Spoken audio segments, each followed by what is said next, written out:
Special counsel Robert Mueller, who's going to appear before two House committees. CNN senior congressional correspondent Manu Raju is joining us. And Manu, this may be some of the most highly anticipated testimony that we've seen maybe in decades. What are you learning? No question about it, Brianna. Lawmakers on both sides of the aisle are preparing for this long-awaited hearing. Democrats are hoping that this could reshape public perception about alleged criminal conduct in the White House. Republicans believe that they could poke holes in Bob Mueller's credibility. And tonight we're learning new details about how both sides are preparing for this long-awaited hearing. Tonight, lawmakers are intensely preparing for the most anticipated hearing in decades, when special counsel Robert Mueller testifies about the findings of his two-year investigation. Democrats and Republicans both sharpening their questions and their strategy as they hold mock hearings with top aides sitting in as Mueller. Tonight, CNN has learned that Democrats on the House Judiciary Committee will focus on 5 areas of potential obstruction of justice laid out in the Mueller report, including Trump's order to then White House counsel Don McGahn to fire Mueller, his efforts to have McGahn deny that the president had ordered him to have the special counsel removed. Also, Trump's order to former campaign manager Corey Lewandowski to tell the then Attorney General Jeff Sessions to limit the investigation to exclude the president, and later threatening to fire Sessions if he did not meet with Lewandowski.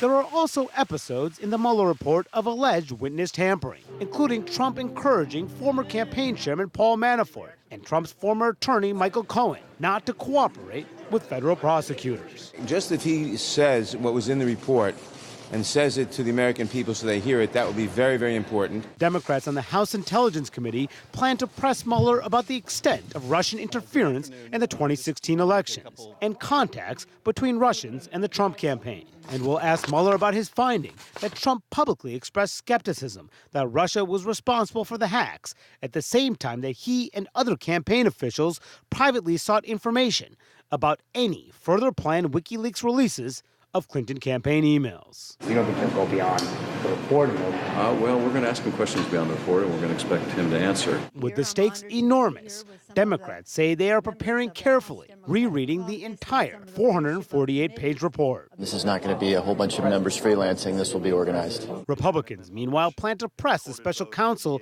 about whether his team was biased, as well as anti-Trump texts sent by FBI agent Peter Strzok and FBI attorney Lisa Page. I think we got a lot of questions about how Robert Mueller's team was assembled. And they plan to raise questions about why the investigation started in the first place. That's the basic questions of understanding a conclusion. You got to understand where it started. But Mueller has already indicated he won't go beyond the 4 corners of his report. Director Mueller will be impeccably prepared. He's not a verbose and dramatic witness, but he knows his stuff. Good morning.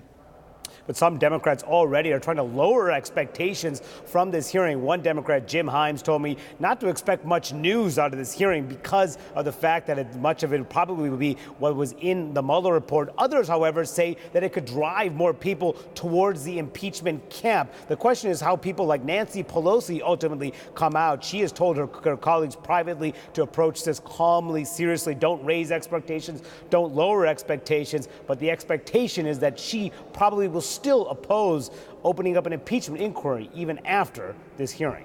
Brianna? Manu Raju, thank you from the Hill. And joining me now is Democratic Congressman David Cicilline of Rhode Island. He is a member of both the House Judiciary Committee and the Foreign Affairs Committee. Sir, thanks for being with us. My pleasure. I do want to talk to you about the preparations for the Mueller hearing in just a moment. But first, let's talk about Iran, which has just seized at least one oil tanker, boarded another, or inspected another. You sit on the Foreign Affairs Committee. Have you been briefed on this? We have not. These events have just happened, but this is a very serious and dangerous situation. Frankly, it is in part the inevitable result of a failed policy by this administration.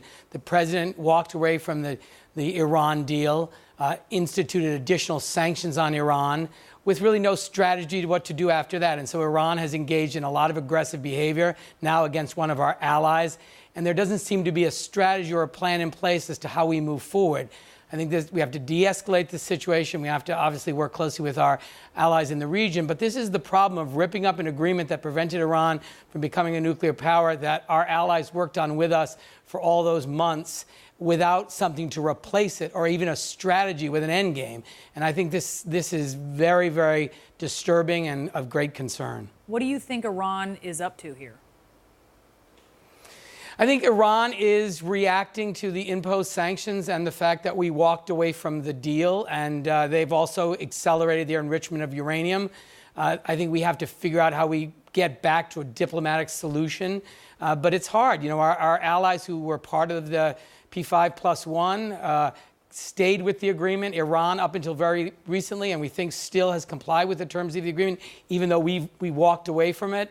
So it's made a diplomatic resolution even more difficult. But we need to de-escalate this. We need to, work with our allies, work with the UN if there is in fact a violation of international law based on what's being reported, the seizure of this tanker. This is a very important area, the Straits of Hormuz. 30% of the world's oil travels through that. It's a huge area of commerce, and we have to be able to protect, obviously, American ships. But this is the problem when you unilaterally end an agreement. But do you just read this as Iran showing it has leverage, it has control, it can cause problems? I think this is exactly. I think this is Iran engaging in aggressive, maligned behavior, which they've continued to do, but as a way to kind of react to both the seizure of a tanker by the UK some time ago, and the United States walking away from an agreement, and increased sanctions. So they're just trying to, I think, should continue to be disruptive in the region, continue to show that they have the ability to cause problems. And this is a very serious situation. I want to talk about these preparations that are underway for the Mueller hearing next week, because there's a lot. We know that Democrats on the Judiciary Committee have been holding mock hearings. They've been focusing in on these 5 areas of potential obstruction. I want to hear in particular which area of potential obstruction may be most interesting to you that you would want to explore further with Robert Mueller. Well, the areas that we'll all focus on, as you mentioned, are the 5 areas where the special counsel said all of the elements of the offense were met, the obstruction of justice. I'm particularly interested in focusing on the president's direction to Corey Lewandowski. Remember, not working in the administration, but telling him to direct the Attorney General of the United States not to investigate the current presidential election or the past one, but only investigate future elections, effectively ending the investigation of President Trump.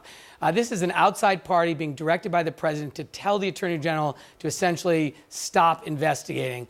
This is a very significant obstruction of justice. In fact, the president dictates it, and it's written down. So I'm interested to know about that. This is, again, a person who's not a member of the administration, who is his former campaign manager, and who then was instructed to meet with Jeff Sessions in a place he decided where there wouldn't be a log, so he wouldn't have to sign in, so there'd be no public record, and was also told to tell Jeff Sessions if he didn't meet with him, with Corey Lewandowski, he'd be fired. I mean, think about that. What's going on here? This is a clear effort by the president to stop the investigation being conducted by the special counsel, and I have lots of questions about that. Do you think Robert Mueller needs to go beyond the scope of his report? I don't. I think Robert Mueller needs to answer the questions and, frankly, tell the story to the American people. He investigated this for 22 months. This report is explosive. It has damning evidence against the president. All Mr. Mueller needs to do is recount for the American people exactly what he found. This will be the first time most people actually hear what's in the Mueller report. Most people haven't read it. I, of course, did. Lots of the American people have not. This will be their opportunity to hear from the special counsel what he found, the evidence of misconduct of the president, the efforts to obstruct the investigation. And I think that will be very, very powerful. Mr. Mueller is not going to, my guess is he's not going to add anything new, but he's going to very seriously and soberly walk us through that report and walk through the findings so that the American people can have a full understanding about the misconduct of this president. Congressman David Cicilline, thank you for joining us. My pleasure.